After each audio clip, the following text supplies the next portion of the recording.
BNP চেয়ারপারসনের গাড়ি বহরটি কিন্তু চলে আসছে। আমরা দেখতেই পাচ্ছি যে এখানে যে সামনের গাড়ি বহরের যে প্রটোকলগুলো ছিল সেই প্রটোকলগুলো কিন্তু আস্তে আস্তে প্রবেশ করছে। বিএনপির মিডিয়া উইংয়ের গাড়িগুলো প্রবেশ করছে, একে একে গাড়িগুলো প্রবেশ করছে। আমরা সেই বিকেল থেকে যে বিষয়টির জন্য আমরা এখানে অপেক্ষা করছি, এই কাঙ্ক্ষিত মাহেন্দ্রক্ষণ যেটিকে বলি, এখানে যারা অপেক্ষা করছে, নিরাপত্তা বাহিনীর সদস্যরা যারা অবস্থান করছে, যে 9টা প্রবেশ করার কথা থাকলেও এখন মোটামুটি 10:30 পৌনে 11টা বেজে যাচ্ছে। সেখানে আমরা দেখতে পাচ্ছি যে এরই মধ্যে কিন্তু বিএনপি চেয়ারপারসনের বেগম খালেদা জিয়ার গাড়িবহর কিন্তু ঢুকে পড়েছে। আমরা দেখতে পাচ্ছি এখানে নেতাকর্মীদের যে বেষ্টনী ছিল, নিরাপত্তা বাহিনীর সদস্যরা যে বেষ্টনী দিয়ে রাখছে সেটি কিন্তু এখন আর কন্ট্রোল করতে পারে না। নেতাকর্মীরা কিন্তু এখন স্লোগান দিয়ে কিন্তু ভিতরে চলে এসেছে।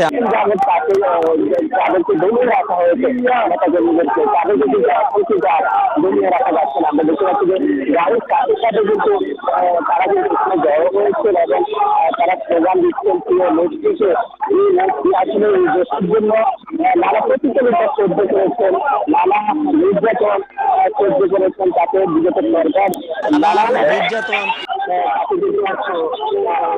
নির্যাতন করা হয়েছে।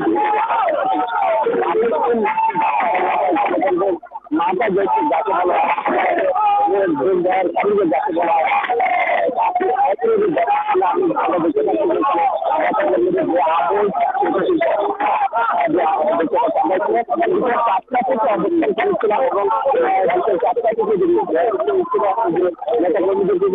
নিরাপত্তা বাহিনীর সদস্যরা কিন্তু কোনোভাবেই তাদের চাপটা বেড়ে যায়, যখনই তাদের আদেশটা বেরোলে তখন তাদেরকে এসে দিয়ে ছুটে রেখেছিলেন আইনশৃঙ্খলা বাহিনীর সদস্যরা।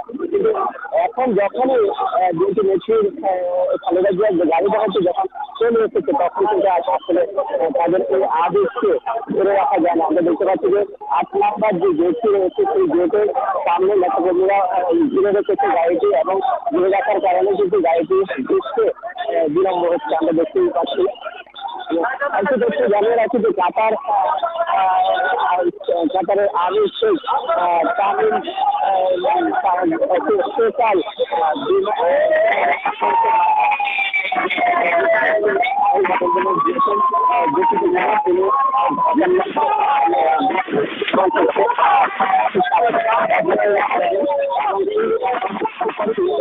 কিছুক্ষণ বিরতি নিয়ে সেখান থেকে লন্ডনের উদ্দেশ্যে খালেদা জিয়া যাবেন। সেখানে তার ছেলে ভারপ্রাপ্ত চেয়ারম্যান তারেক রহমান তাকে রিসিভ এবং 2015 দিনের সর্বশেষ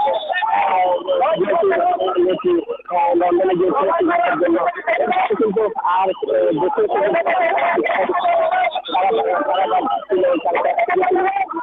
গৃহবন্দী ছিলেন এবং নানানভাবে বিদেশি পক্ষ থেকে তাকে তার চিকিৎসার জন্য চেষ্টা করা হয়েছিল, পরিবারের পক্ষ থেকে চিকিৎসার পক্ষ থেকে আন্তর্জাতিক চাকরি ছিল, কিন্তু শুধুমাত্র রাজনৈতিক কারণে রাজনৈতিক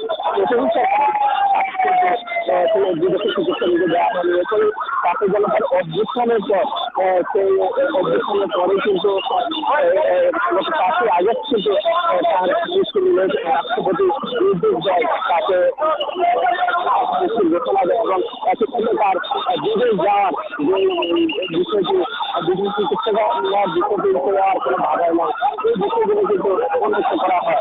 এরপরে 5 মাস নির্দেশে আসলে চিকিৎসক জানিয়েছে যে তাকে বিদেশে চিকিৎসা নেওয়ার অনুমতি দিলেও আসলে তার শারীরিক সক্ষমতা ছিল না, সেই ক্রমান্বয়ে তার চিকিৎসা